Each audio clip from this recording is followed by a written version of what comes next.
اعوذ باللہ من الشیطان الرجیم بسم اللہ الرحمن الرحیم.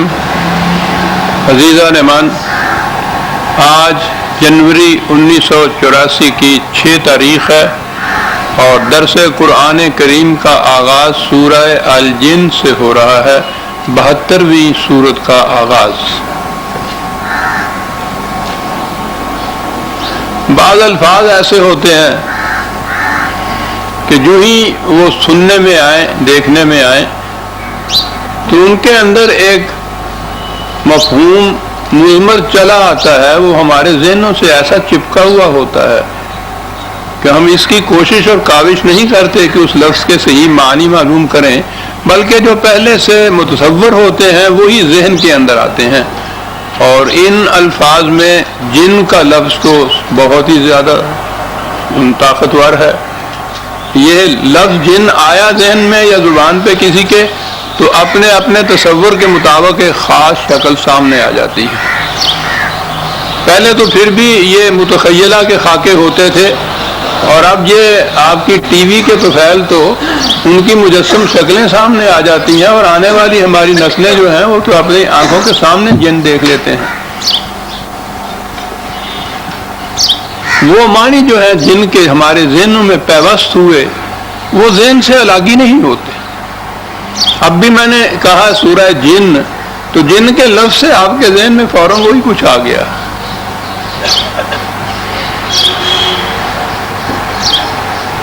ایسے الفاظ کے متعلق ضروری ہوتا ہے کہ ذرا غور سے دیکھا سنا سمجھا جائے کہ اس کے معنی ہیں کیا.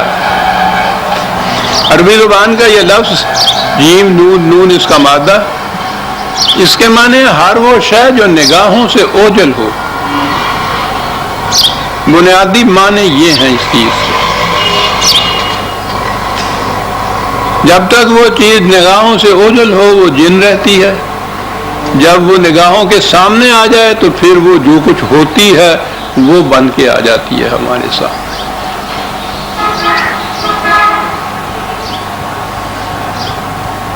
قرآن کریم میں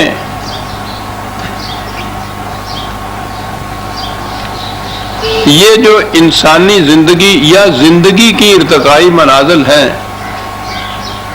ان میں سائنس کے انکشافات نے یہ چیز بتائی ہے کہ یہ مختلف مراحل طے کرتی ہوئی جو آگے بڑھی تو یہ بن مانس تک یہ لے آتے ہیں، اور اس کے بعد پھر یہ چمپینزی جن کو کہتے ہیں، اور اس کے بعد پھر انسانی پیکر آتا ہے.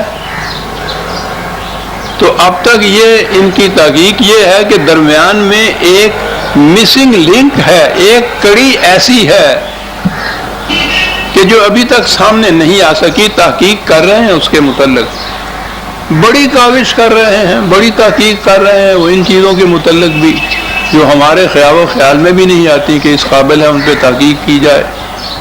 چلے گئے ہوئے ہیں کہیں افریقہ کے صحراؤں میں، کہیں آسٹریلیا کے جنگلوں میں، کھود رہے ہیں پہاڑوں کو، ریتوں کو، ٹکڑے چھوٹے چھوٹے کہیں ہڈیوں کے کہیں پتھروں کے وہ جوڑ رہے ہیں. وہ ایک مسنگ لنک ہے.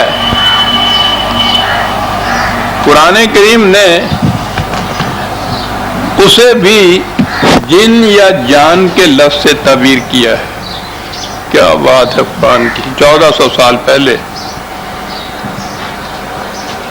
15/26/27 26/15/26/27 وَلَقَدْ خَلَقْنَا الْإِنسَانَ مِنْ صَلْصَالٍ مِّنْ حَمَإٍ مَّسْنُونٍ وَالْجَانَّ خَلَقْنَاهُ مِنْ قَبْلُ مِنْ نَارِ السَّمُومِ.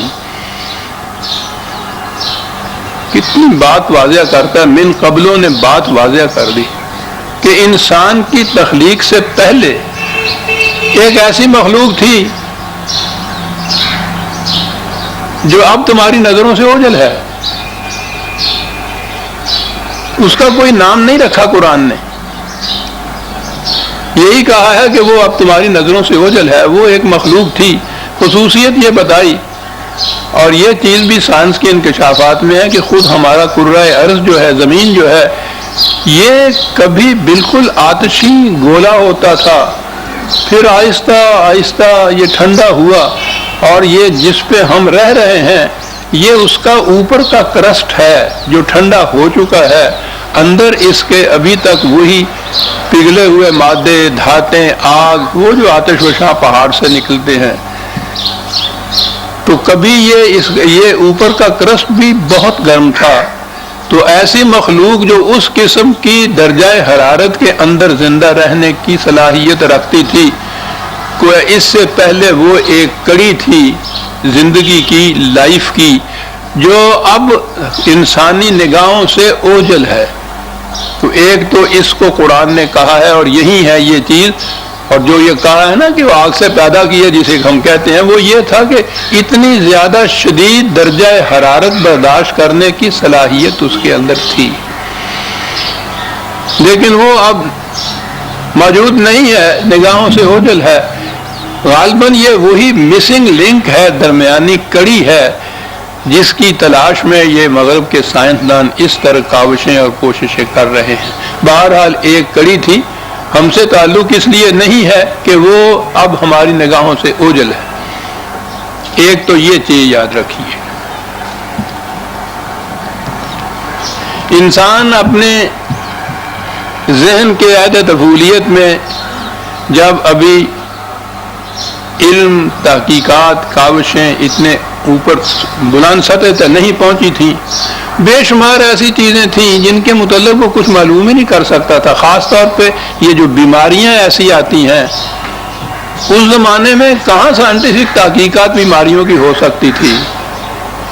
تو ایسی بیماریاں جن کے اسباب ان کو معلوم نہیں ہوتے تھے، ان کے متعلق ان کا جو واہمہ تھا، توہم جو تھا، تخیل جو تھا، وہ یہ کہتا تھا کہ کوئی اس قسم کی قوتیں ہیں کہ جو آ کر اثر انداز ہوتی ہیں، چمٹ جاتی ہیں جسے کہتے ہیں، کہ ان کی وجہ سے یہ ہوتا ہے۔ عام طور پر عورتوں میں ہسٹیریا، مردوں میں دیوانگی، جنون تو ہے یہی، پاگل پن، یہ اس زمانے میں تو بلکہ یہ چیچک، یہ مرض بھی، تپدق تک بھی، اس قسم کے امراض جو تھے جن کی تحقیق نہیں ہو سکتی تھی، ان کے ہاں تشخیص نہیں ہو سکتی تھی کہ یہ کیوں ہوتی ہے، جہاں ان کی یہ کیوں رک جاتی تھی، وہ کہتے تھے کہ کچھ ایسی قوتیں ہیں کہ جو آ کے انسان پہ اثر انداز ہوتی ہیں اور ان کی وجہ سے یہ امراض پیدا ہوتے ہیں۔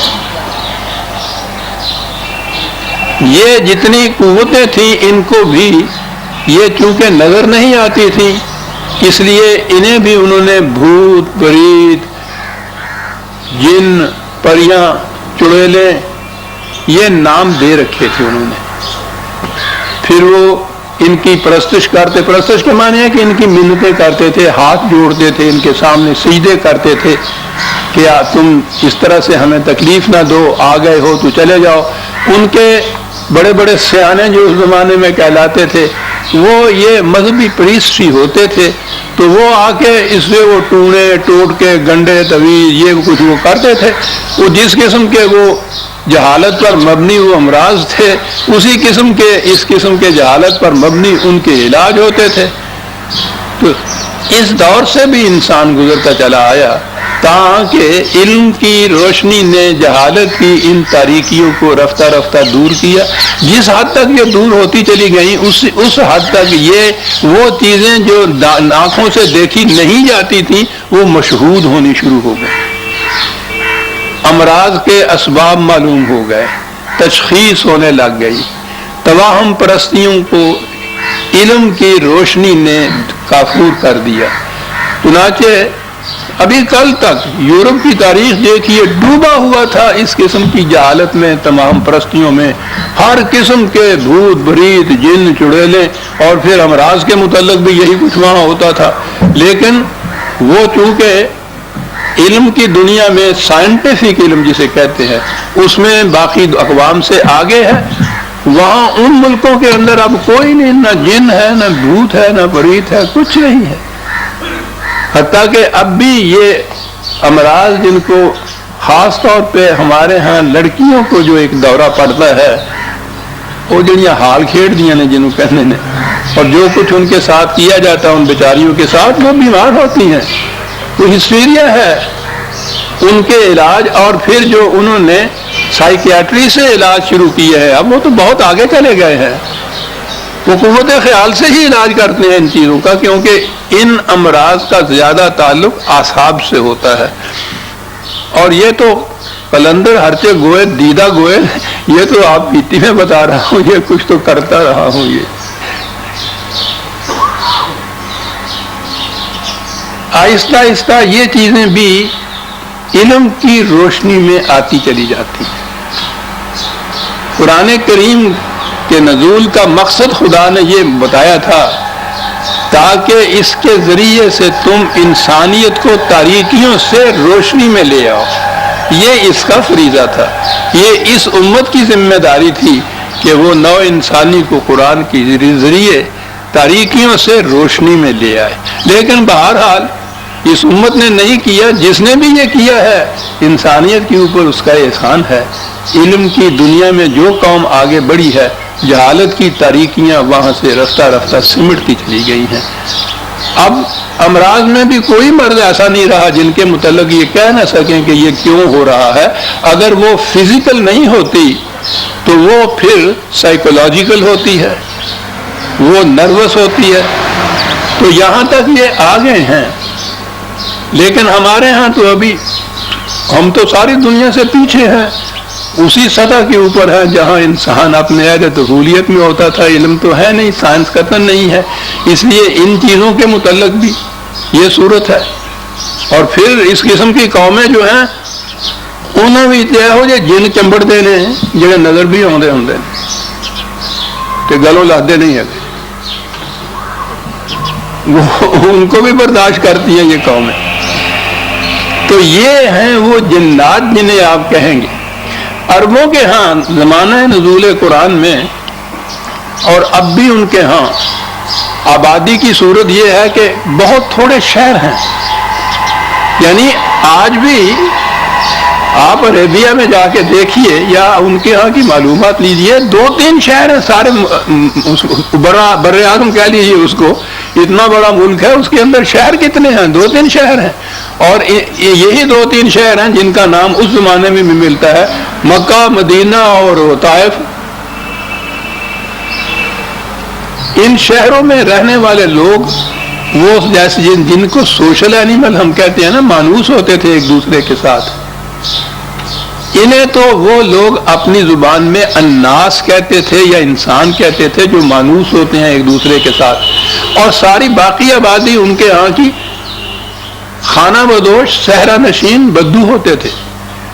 کوئی اس نخلستان کے نیچے 2-4-10 خیمے انہوں نے گاڑ لیے، ایک قبیلہ یہاں آ گیا، کوئی 50 میل دور کہیں نخلستان ملا اس کو، وہ اس کے نیچے اس نے ٹپریاں جنہوں کہتے ہیں نا ٹپری واس، یہ اس قسم کی انہوں نے خانہ بدوش اپنے کندھے پہ گھر اٹھائے ہوئے پھر رہے تھے، اور یہ ہمیشہ باہر جنگلوں میں رہتے تھے، صحراؤں میں رہتے تھے۔ کبھی کبھار ان میں سے کوئی شہر میں آ جاتا تھا۔ میرا خیال ہے کہ آپ احباب جو ہماری نسل کے ہیں انہیں پتا ہوگا کہ یہ جن کو ہم ٹپری واس خانہ بدوش کہتے ہیں نا، یہ ان کے ہاں کے مرد بندر نچانے والے، ریچھ نچانے والے شہروں میں آتے تھے، دن بھر یہ کچھ کرتے تھے، شام کو یہ کہیں چلے جاتے تھے۔ ان کی عورتیں آتی تھیں، وہ اب ان کو میں کیسے سمجھاؤں کہ گھو گھوڑے بیچنے والی ہیں وہ یہ چھوٹی چھوٹی سی چیزیں لے کے آ جاتی تھی، اور یہ آ کے گھروں میں محلوں میں یہ بیچتی تھی، اور پھر شام کو کہیں گم ہو جاتی تھی۔ یعنی پتہ ہی نہیں چلتا تھا کہ یہ کہاں سے آتے ہیں، یہ لوگ کہاں چلے جاتے ہیں۔ یہ شہر سے دور خانہ بدوش یہ لوگ ہوتے تھے۔ تو عربوں کے ہاں بھی اسی قسم کے، لیکن یہاں تو بہت کم تعداد میں یہ بات تھی کیونکہ شہری آبادیاں زیادہ تھیں۔ ان کے ہاں شہری آبادی بڑی کم قلیل تعداد میں تھی، اس لیے بیشتر آبادی انہی کی تھی۔ یہ چونکہ شہریوں کی نگاہوں سے اوجھل رہتے تھے جنگلوں میں، وہ ان کو بھی جن کہتے تھے۔ قرآن میں جنات، جن اور ناس جہاں آتا ہے اس کے معنی یہ 2 قسم کی آبادیاں ہیں، اور تمدنی، ثقافتی، علمی، عقلی سطح میں ان دونوں میں فرق اتنا ہے۔ اب تو میں نے کہا ہے نا کہ یہ خانہ بدوش بھی، حتیٰ کہ گاؤں والے بھی شہریوں کے ساتھ ایسے مل جل گئے ہیں کہ ان میں کچھ زیادہ تفاوت نہیں رہا. آج سے 20 30 40 50 سال پہلے اگر سمجھیے، گاؤں والے اور شہر والوں کے تمدن میں، ان کی ثقافت میں، ان کی معاشرت میں بڑا فرق ہوتا تھا. وہ تو شہر والے جو تھے ان کو گنتی میں نہیں لاتے تھے. ایک گل کہہ دینی ہوئی ہے پینڈو ہے، ختم ہوا. تو ہمارے ہاں دیہات اور شہر میں اتنا فرق تھا. تو شہری آبادی اور ان کے ہاں کی یہ بدوی آبادی جو خیمہ بدوشوں کی تھی، صحراؤں میں رہنے والے، ان میں سے بیشتر تو وہ تھے جنہوں نے کبھی شہر دیکھا ہی نہیں تھا. بہت کم ایسے ہوتے تھے وہ اس قسم کی چیزیں بنانے والے. یہ وہ گھگو کوڑے نہیں بنانی چاہیے، وہ چھوٹے چھوٹے وہ چاقو، درانتیاں، یہ چھاچ، چھلنیاں، یہ چیز بنا کے بھی شہروں میں لاتے تھے. وہ بھی یہ کچھ کرتے تھے. تو ان کا آنا جانا شہروں کے اندر صرف اس حد تک تھا. باقی اس کے بعد پھر وہ شام کو گم ہو جاتے تھے. تو عرب تو زبان کے اعتبار سے بڑی محسوساتی قوم تھی نا. یہ جو گم ہو جانے والے تھے شہر پہ، انہیں وہ جن کہتے تھے.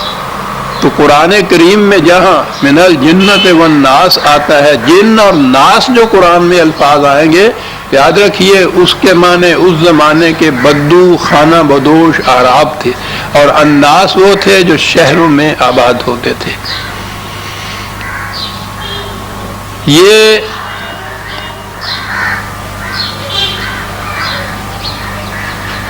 قرآن کریم میں ایک تو یہاں یہ سورہ جن ہے، اس میں یہ بات آئی ہے کہ جنوں کا ایک گروہ تھا، اس نے قرآن سنا اور اس سے بڑا متاثر ہوا وہ. اور وہ لوگ جو تھے انہوں نے پھر آپس میں ڈسکشن کی کہ ہم کیا چیز سن کے آئے ہیں. ان میں سے ایمان لائے، بعض سے جنہوں نے انکار کیا. ایک اس مقام پہ ہے سورہ جن میں، دوسرے سورہ احقاف میں ہے غالباً، 46ویں سورت ہے، ریفرنس دیکھ لیجیے آپ. 46ویں ہے. 46ویں سورت میں بھی جی ہاں 29-30 سے ہے. وَإِذْ صَرَفْنَا إِلَيْكَ نَفَرًا مِّنَ الْجِنِّ يَسْتَمِعُونَ الْقُرْآنَ. وہاں بھی یہی ہے، یہاں بھی یہی ہے. انہی کا ذکر ہے جنہوں نے قرآن سنا. اور انہوں نے جا کے جو کہا، اس سے نظر آتا ہے کہ وہ جو آئے تھے وہ کسی طرح سے وہ یہودیت، یا تو یہودی تھے یا ان کے عقائد اس قسم کے تھے. کیونکہ انہوں نے یہ کہا ہے اپنی قوم میں، قالوا یا قومنا انا سمعنا کتابا انزل من بعد موسیٰ مصدقا لما بین یدہ، کہ ہم ایک سن کے آئے ہیں اس قسم کا کلام. نظر آتا ہے کہ حضرت موسیٰ کے بعد اس قسم کا کلام یہی آیا ہے جو کچھ ہے. تو گویا انہیں یہ معلوم تھا کہ اس سے پہلے حضرت موسیٰ کی طرف کوئی کتاب آئی تھی، اور وہ جانتے تھے اس کتاب کو، کیونکہ وہ کہتے تھے کہ یہ جو ہم سن کے آئے ہیں یہ اس کتاب کی تعلیم کی تصدیق کرتی ہے، تائید کرتی ہے جو حضرت موسیٰ کی طرف نازل ہوئی تھی. تو گویا یہاں جو سورہ احقاف میں یہ جو بتایا گیا ہے، نظر آتا ہے کہ یہ یہودی یا یہودیوں کے سے اعتقادات سے متاثر ہوئے یہ جن تھے وہی یہ خانہ بدوش قبائل، وہی نگاہوں سے اوجل بدوی زندگی بسر کرنے والے لوگ. یہ آئے ہیں اور آ کے انہوں نے کھلے بندوں نہیں یہ سنا، کیونکہ یہ ہے قل اوحی الیہ. اللہ تعالیٰ نے اس کو خبر دی کہ آج ایک قبیلہ، ایک گروہ آیا تھا ان بدوی قبیلوں میں سے کوئی قبیلہ، تو اس نے چپکے سے چھپ کر قرآن سنا ہے.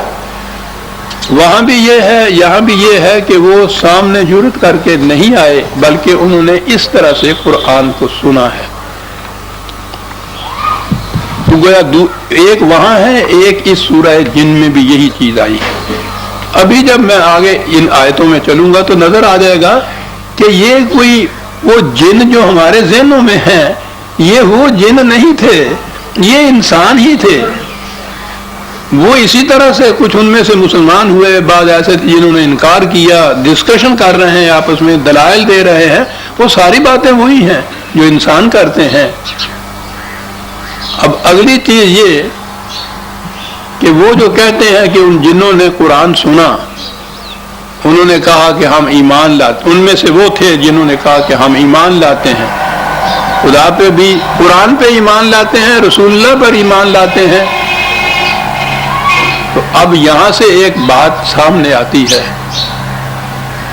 قرآن کریم نے نبی اکرم صلی اللہ علیہ وسلم کے متعلق ہر مقام پہ یہ کہا ہے کہ آپ کو انسانوں کی طرف رسول بنا کے بھیجا ہے،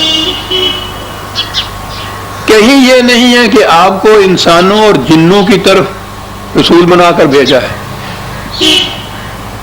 تو گویا یہ جو ایمان لائے تھے یہ انسان ہی تھے، کیونکہ رسول اللہ تو صرف انسانوں کی طرف رسول ہیں۔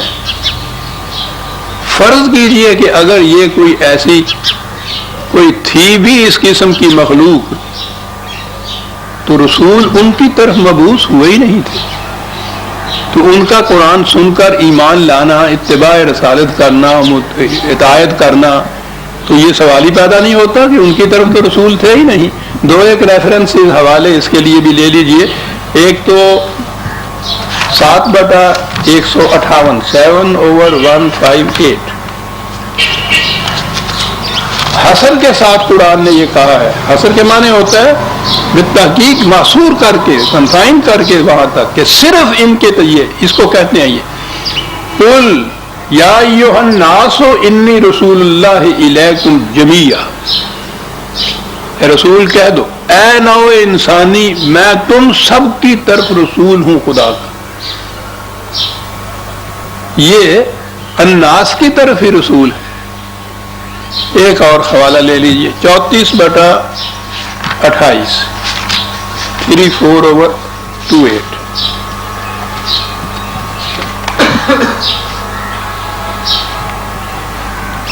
وَمَا أَرْسَلْنَاكَ إِلَّا كَافَّةً لِلنَّاسِ بَشِيرًا وَنَذِيرًا، یہ رسول ہم نے تمہیں، یہ جو ہے نا وَمَا أَرْسَلْنَاكَ کے معنی وہ حصر جو میں نے کہا تھا کہ ہم نے تمہیں صرف انسانوں کی طرف رسول بھیجا ہے۔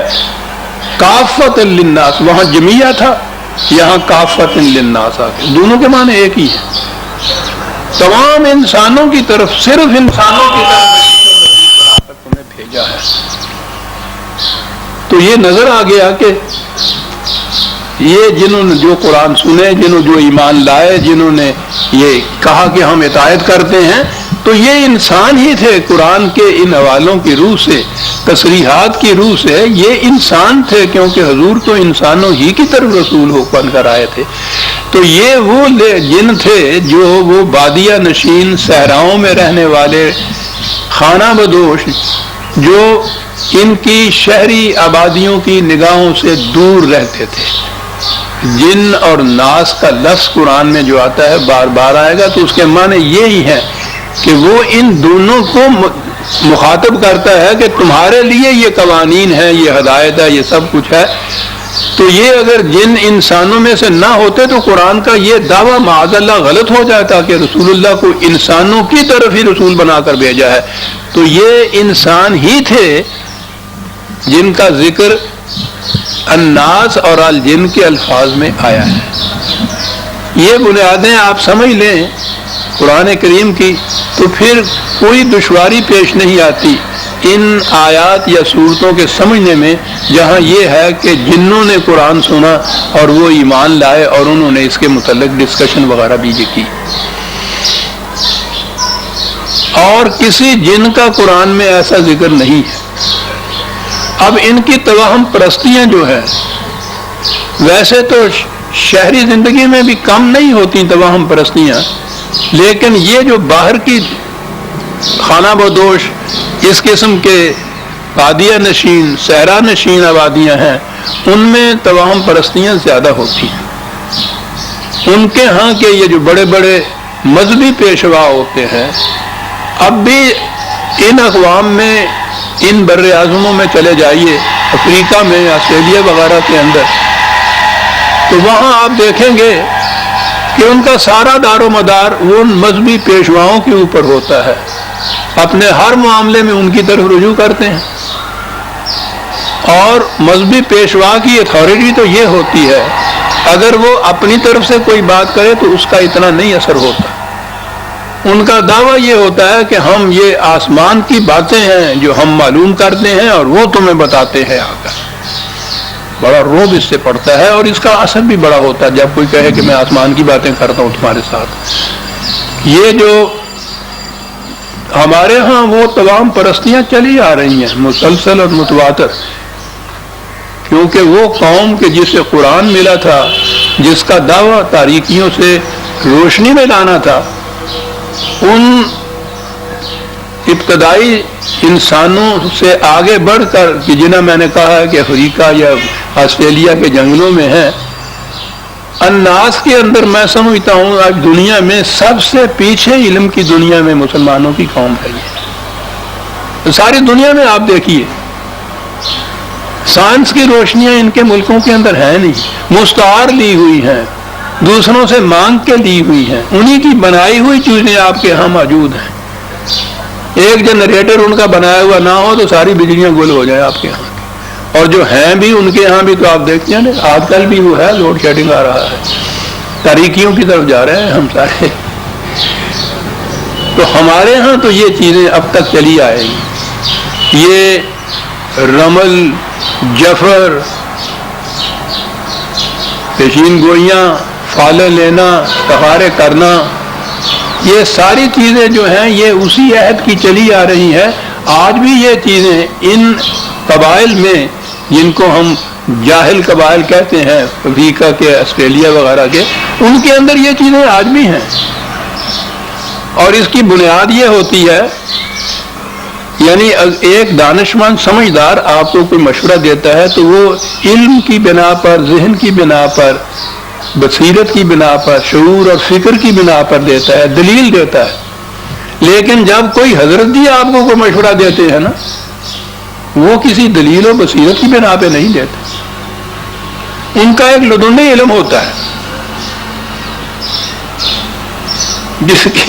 جس کی کوئی حقیقت نہیں ہوتی اور اس کا کوئی ثبوت نہیں ہوتا، کہ یہ کیا کہ ہم براہ راست اللہ میاں سے لیتے ہیں۔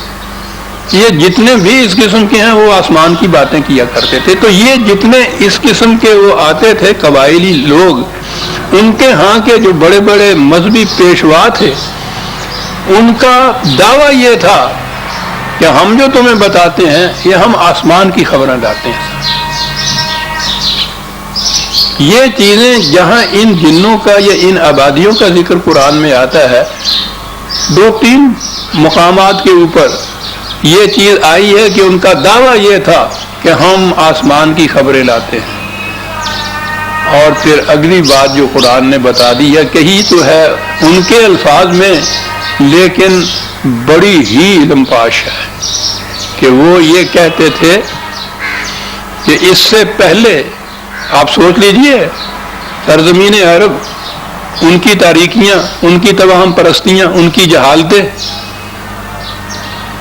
اور نزول قرآن کے تھوڑے ہی عرصے بعد کی یہ ذکر ہو رہا ہے انہی کے اندر، وہ انہی کے ہاں کے مذہبی پیشوا جو اتنے دعوے کرتے تھے آسمان کی خبریں لانے سے، وہ یہ کہتے تھے کہ بھائی ٹھیک ہے، ہم اس سے پہلے تو آسمان پر جا کے خبریں لے آیا کرتے تھے، لیکن اب تو ہماری کیفیت یہ ہے کہ اگر کوئی ہم میں سے کوشش کرتا ہے وہاں جانے کی تو وہ آگ کے شعلے ایسے برستے ہیں کہ جرأت نہیں پڑتی آگے جانے کی۔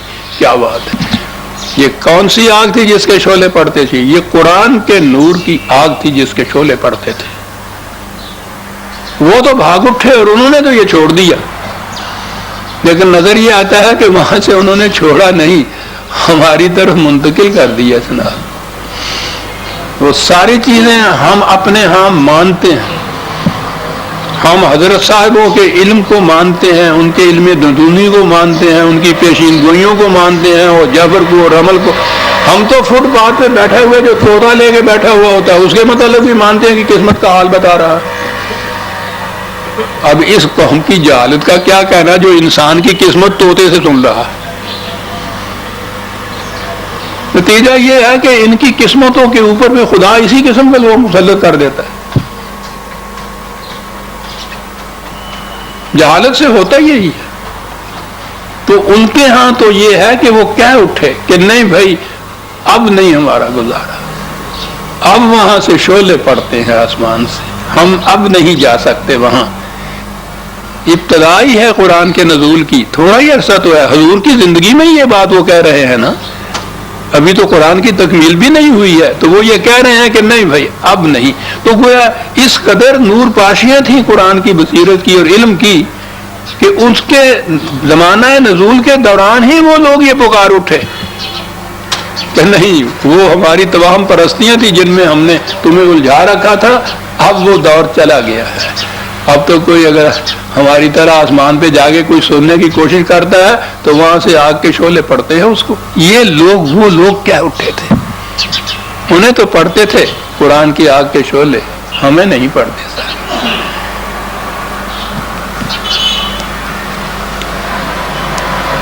اس تمہیدی کلمات کے بعد ہوا یہ، میں سمجھتا ہوں کہ یہ نہایت ضروری تھا جو کچھ میں نے عرض کیا ہے، یہ سمجھنے کے لیے کہ یہ جن اور جو قرآن میں جن آتے ہیں کم از کم ان کے معنی کیا ہیں. ان سے یہ تائید لینی تو ہمارے ہاں تو پوچھو نہیں. جگہ جگہ جو بڑے بڑے آپ کے ہاں کے حضرت صاحبوں کے آستانے ہیں، ہر جگہ جن ہوتے ہیں ان کے ہاں. آپ میری کتاب میں دیکھ لیجئے تصوف کی حقیقت، جو ان کے جنات کے قصے میں نے لکھے. پھر بار بار بیچ میں آتی ہے جس کے لیے معذرت چاہتا ہوں.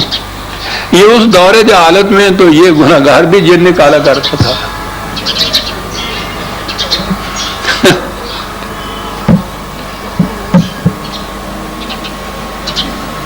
ان جنوں کے کس حضرت صاحب کے یہاں ایک جن تھا صاحب، وہ ہمارے ہاں وہاں جہاں ہم پڑھتے تھے وہاں یہ تھا کہ صاحب یہاں ایک مسجد کے اندر باقی لڑکے بھی پڑھا کرتے تھے، تو ان کے ہاں ایک جن بھی پڑھا کرتا تھا. لڑکا انسان کی وہ تو ہر شکل اختیار کر لیتا ہے نا، جن جو ہے بڑی طاقت ہوتی ہے اس میں، انسان بھی بن جاتا ہے وہ. تو وہ پڑھا کرتا تھا. تو ایک دن مسجد کے صحن میں یہ سارے بچے لوکن میں چیز سمجھ دیو نا جڑی ہوں یہ بچے کھیلتے ہیں، وہ ایک بھاگتا ہے دوسرے چھپتے ہیں. تو وہ بھاگ رہے تھے، چھپ رہے تھے. وہ جن لڑکا جو تھا وہ بھاگ رہا تھا تو اس کو کہیں چھپنے کو جگہ نہ ملی تو مسجد کے لوٹے پہ جا گیا. وہ لوٹے میں جو چھپ گیا تو باقی بچوں نے شور مچایا، رونا شروع کر دیا. بڑی بات تھی جناب. تو اس کے بعد انہوں نے بچوں کو چپ کرایا اور پھر اسے کہا کہ بیٹا اب یہ راز فاش ہو گیا ہے، اس لیے اب تم یہاں سے چلے جاؤ جناب. پھر وہ چلا گیا. یہ اس مسجد کے لوٹے پہ ہوا تھا جہاں ہم پڑھا کرتے تھے.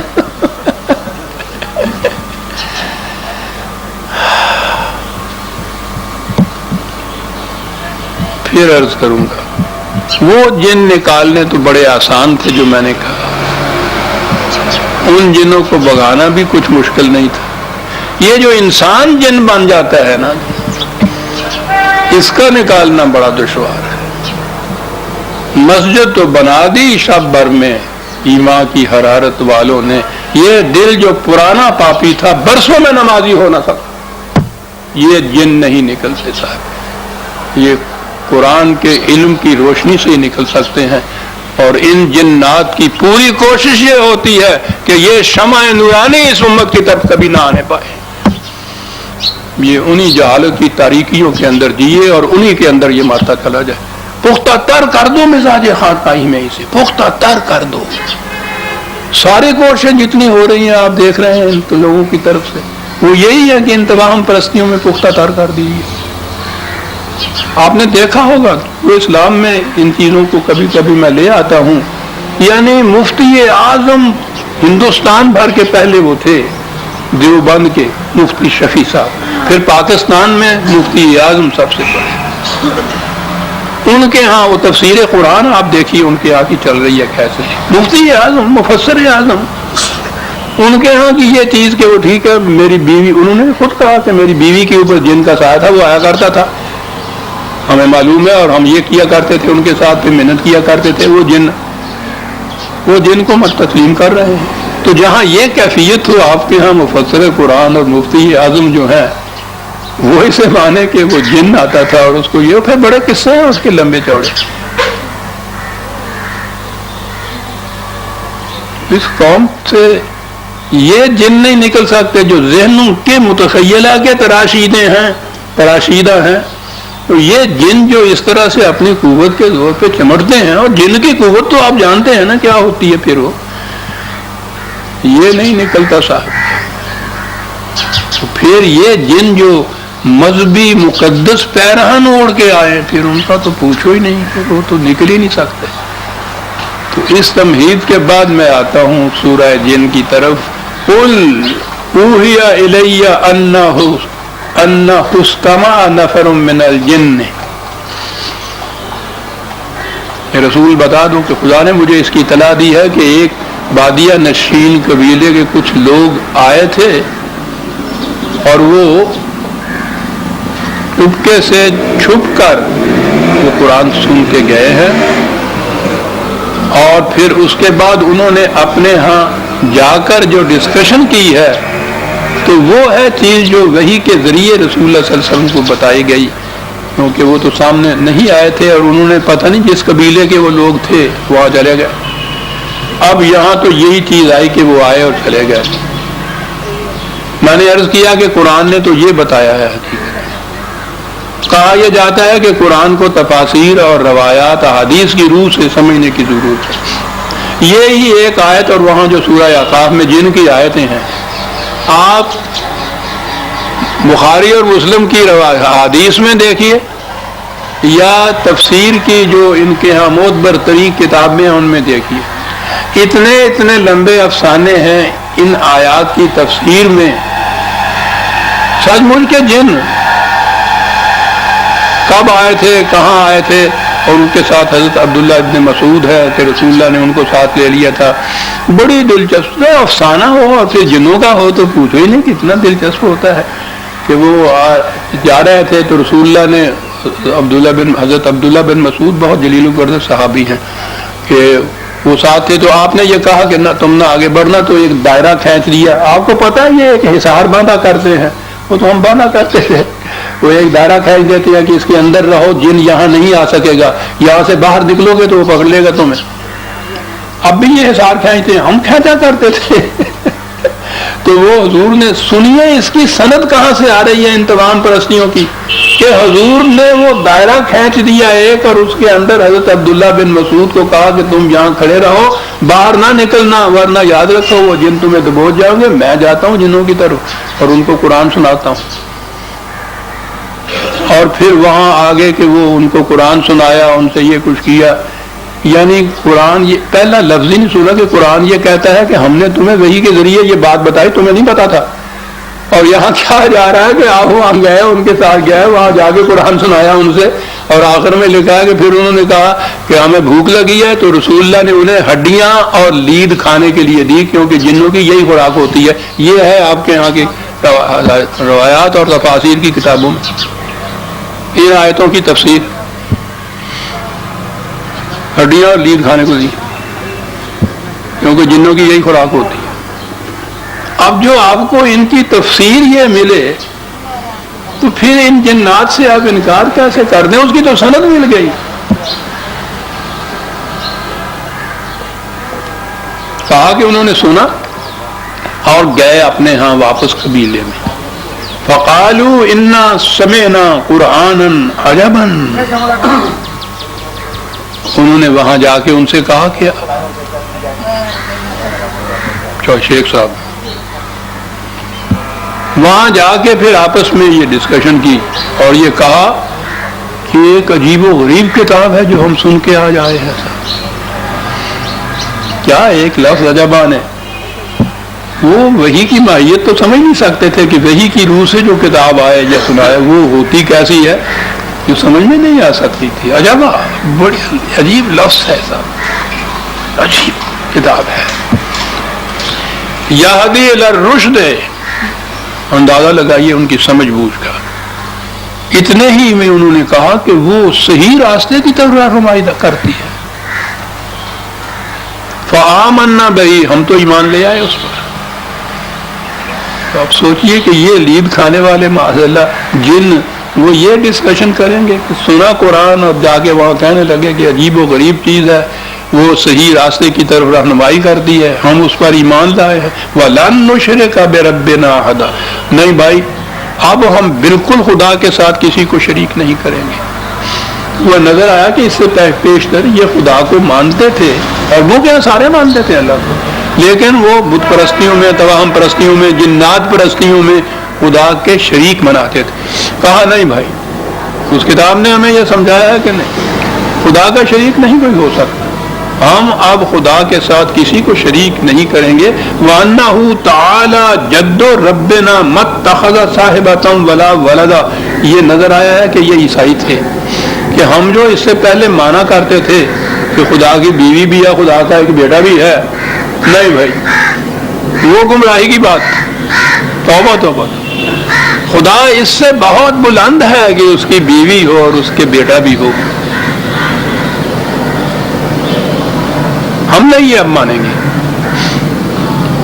تو گویا یہ نظر آیا کہ قرآن کی تعلیم جو تھی اس کا اثر یہ تھا۔ اب یہ ضروری نہیں کہ ایک ہی دفعہ کہیں سنا انہوں نے، اس کا تو قرآن بتاتا نہیں، وہ تو ایک واقعہ کی بات بتاتا ہے، یہ چیز کے وحی کے ذریعے رسول اللہ کو یہ بتاتا ہے، اس سے نظر آتا ہے کہ انہوں نے یہ چیز وہ چپکے سے سنا ہے، لیکن ساری ڈسکشن جو وہاں جا کے انہوں نے اپنے قبیلے کے لوگوں سے کی ہے وہ ہے جو قرآن وحی کے ذریعے سے نریٹ کر رہا ہے، اور وہ یہ بتا رہا ہے کہ اس سے پہلے ہم ان گمراہیوں کے اندر ماخوذ تھے، اب ہم وہاں سے نکل آئے ہیں۔ وَأَنَّهُ كَانَ يَقُولُ سَفِيهُنَا عَلَى اللَّهِ شَطَطًا، یہ اس قسم کی اعتقادات کہ خدا کی بیوی بھی ہے، بچے بھی ہیں، اس کے ساتھ اور شریک اور خدا بھی ہیں، یہ بات جو تھی وہ ہمارے ہاں تھی عام، لیکن بہت بیوقوف احمق لوگ تھے جنہوں نے یہ باتیں مشہور کی، وہ یہ کہہ رہے ہیں آپس میں کہ ہمارے ہاں کے یہ لوگ احمق تھے، عقل و فکر کی بات نہیں ہے، خدا کا جو منزہ تصور آتا ہے سامنے اس کتاب کی روح سے، اس سے یہ نظر آتا ہے کہ وہ اس سے بہت بلند ہے کہ وہ اس کے بیوی اور بچے بھی ہوں۔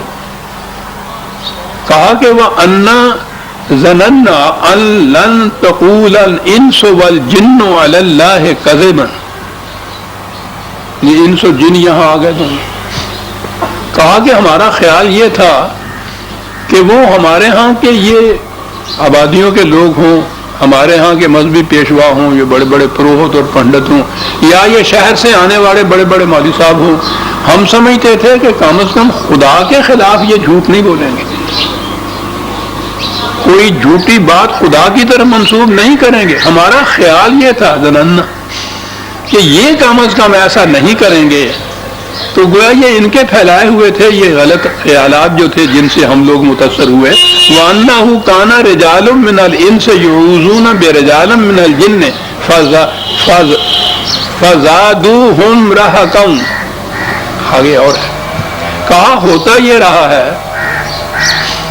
کہ ادھر ادھر آبادیوں میں ہمارے کچھ اختلاط ہونا ہو گیا، شہری آبادیوں کے لوگ جو تھے وہ ادھر آتے تھے، ہمارے ہاں کے جو لوگ تھے بڑے بڑے ان کے ہاں مہمان رہتے تھے، ان سے ملتے جلتے تھے، انہوں نے یہ خیالات پھیلائے تھے،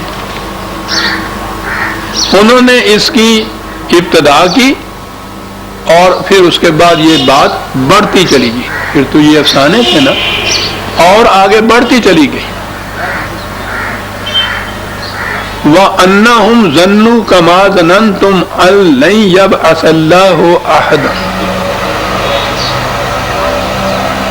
کہا کہ وہ لوگ جن میں یہ خیالات پھیلائے گئے تھے وہ بھی ہماری طرح یا تمہاری طرح جن کو وہ مخاطب کر رہے ہیں اپنے قبیلے والوں کو، ہم سمجھتے یہ تھے کہ اب پیغمبر وغیرہ کوئی نہیں آئے گا، یہ جو تعلیم پیچھے سے چلی آ رہی ہے ہمارے ہاں بس وہی آخری تعلیم ہے، اسی لیے اسی تعلیم کا ماننا خدا کی طرف سے وحی کا ماننا یا خدا کی کتاب کا ماننا ہے، کیونکہ عقیدہ یہ پھیلایا گیا تھا کہ اب پیغمبر نہیں آئے گا،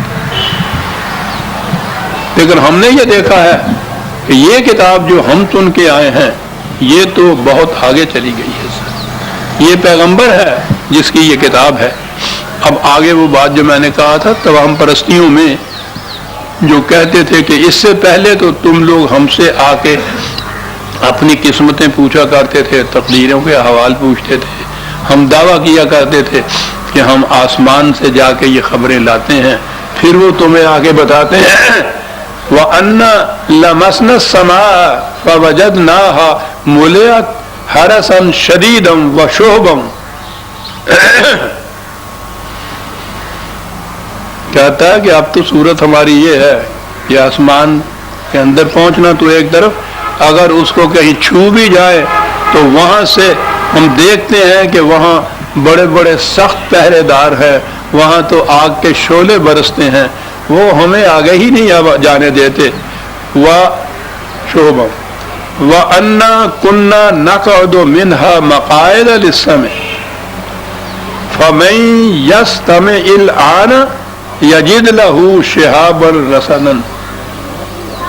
اور ہم تمہیں کہا کرتے تھے کہ ہم تو وہاں جا کے آسمانوں پر گھات میں بیٹھے رہتے تھے، کمی گاہوں میں چھپ کر، اور چوری چوری ہم وہاں سے یہ باہر کی ملائے اعلیٰ کی جو خبریں تھیں ان کو وہ سن لیتے تھے ہم، اور وہ سن کے پھر تم سے آ کے کہتے تھے کہ یہ ہوا اور وہ ہوا. یعنی یہ جتنے بھی مذہبی پیشوا بنتے ہیں وہ میں نے عرض کیا کہ اپنی طرف سے نہیں کچھ کہتے، وہ کہتے یہ ہے کہ ہم خدا کی طرف سے یہ علم پاتے ہیں اور وہ علم تم پر اس علم کی روح سے یہ باتیں تمہیں بتاتے ہیں جو ہم بتاتے ہیں. یہ دعویٰ ہوتا ہے، اسی میں ان کی عظمت ہوتی ہے.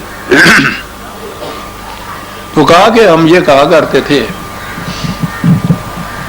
کہ ہم وہاں جا کے آسمانوں پہ کمینگاہ میں بیٹھتے تھے اور چوری چھپے ہم وہاں سے جو وہاں ملائے اعلیٰ کی باتیں ہوا کرتی تھیں آسمانوں کے اندر. یہ عقیدہ تھا نا کہ قسمتیں اور تقدیریں جو ہیں وہ آسمانوں کے اوپر وہاں متعین اور مقدر ہوتی ہیں، تو وہاں سے ہم سن پاتے تھے. بھائی اتنا ہی تھا کہ وہ بعد میں یہاں پہنچتی تھی، ہم پہلے آ کے تم لوگوں کو بتا دیا کرتے تھے. لیکن اب اگر کوئی اس قسم کی کوشش کرتا ہے تو سن رکھو وہ جھوٹ بولتا ہے. اب وہاں کوئی کسی کو نہیں بیٹھنے دیتا، اب کوئی وہاں سے خدائی علم کی بھنک تک اپنے کان میں لے کر نہیں آتا. یہ اب نہیں ہو سکتا سر. اب دیکھتے ہیں کہ قرآن سورہ جن کے لفظ سے جو ہم سمجھتے تھے کہ بس وہ ساری تمام پرستیاں اس میں ہوں گی جو ہماری قوت متخیلہ نے جنات کے ساتھ وابستہ کر رکھی ہیں، وہ ایسا کرتے ہیں، وہ ایسا ہوتے ہیں، وہ یہ صورت ہوتی ہے. سورہ جن ان تمام پرستیوں کو مٹانے کے لیے آ رہی ہے. نہ صرف یہ کہ وہ جنات کا اس قسم کا وجود ہے جس قسم کا ہمارے ذہنوں کے اندر ہے، بلکہ یہ چیزیں جن کو ہم یہ پیشین گوئیاں اور قسمت کا بتانا اور علم لدنی اور یہ چیزیں جو ہم لیے آ رہے ہیں عقائد کی، ان عقائد کو بھی اس صورت نے مٹا دیا. یہ وہ دور جہالت کی بات تھی جس میں ہم یہ کچھ کہا کرتے تھے اور تم لوگوں سے منوا لیا کرتے تھے.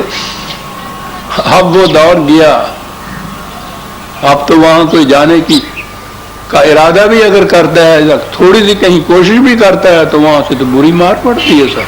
اب نہیں وہاں کوئی جا سکتا. کس خوبصورت انداز میں ان تمام باطل عقائد کی توہم پرستیوں کی قرآن نے تردید کر کے رکھ دی ہے. وَأَنَّا لَا نَدْرِي أَشَرٌّ أُرِيدَ بِمَنْ فِي الْأَرْضِ أَمْ أَرَادَ بِهِمْ رَبُّهُمْ رَشَدًا. پتہ ہم نہیں جان سکتے جو کچھ کیا ہے ہم لوگوں نے خدا کے متعلق، اس سے تو یہ نظر آتا ہے کہ تباہی آ جائے گی. اتنی بڑی جرتیں خدا کے خلاف اس قسم کے جھوٹے افسانے اس کی طرف منسوب کرنا، اس قسم کے عقائد وضع کر کے ان کو خدا کی تعلیم بتانا، یہ کوئی چھوٹا سنگین جرم نہیں ہے. نظر تو یہ آتا ہے کہ اس سے تو واقعی تباہی آئے گی، لیکن ہم نہیں کہہ سکتے کہ اس کے بعد کہ ہم نے ان عقائد سے توبہ کر لی یا باز آ گیا، اس کے بعد خدا ہمارے ساتھ کیا کرے گا. ان لوگوں کے ساتھ یہ جو بڑے بڑے ہمارے ہاں کے مذہبی پیشوائیت ہوتی تھی، ان لوگوں کے ساتھ خدا کیا کرے گا یہ خدا ہی جانتا ہے. ان کو تباہ برباد کرے گا یا ان کی یہ بازگشت جو ہے، توبہ جو ہے وہ قبول کر لے گا. وَأَنَّا مِنَّا الصَّالِحُونَ وَمِنَّا دُونَ ذَلِكَ كُنَّا طَرَائِقَ قِدَدًا. یہ ٹھیک ہے کہ ہم میں اب بھی کچھ لوگ تو وہ ہیں جو ایمان لانے کے بعد صالحین بن گئے ہیں، اعمال صالح ہیں، ان کے نیک اعمال ہے، اور کچھ ایسے بھی ہیں جو ابھی وقت تک نہیں پہنچے، بین کہہ لیجئے، یا ابھی وہ فاسقین بھی ہیں۔ یعنی ہم نے اپنے ہاں متفرق طریقے اختیار کیے ہوئے ہیں، یہ نہیں کہ سب کے سب، یہ پہلے تو ہم سب کے سب ایک ہی طریقے کے اوپر تھے، خواہ وہ باطل کا طریقہ تھا، تو اس میں سے بعض جو ہیں وہ صحیح طریقے پہ آ گئے ہیں، بعض ابھی اسی پرانے طریقے کے اوپر ہیں۔ لیکن وَأَنَّا ظَنَنَّا أَن لَن نُعْجِزَ اللَّهَ فِي الْأَرْضِ وَلَن نُعْجِزَهُ هَرَبًا،